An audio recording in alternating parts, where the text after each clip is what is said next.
In this video, I'll show you how to grant access to your Google Ads account so another person, teammate, or agency can help manage campaigns securely.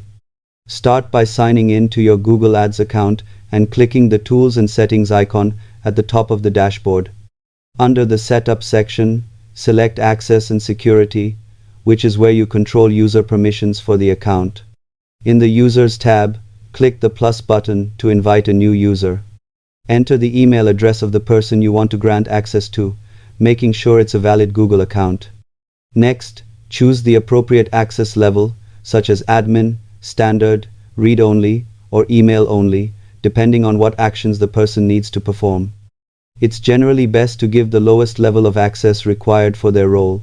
After sending the invitation, the recipient must accept the email invite before the access becomes active. Subscribe for more honest digital marketing tutorials.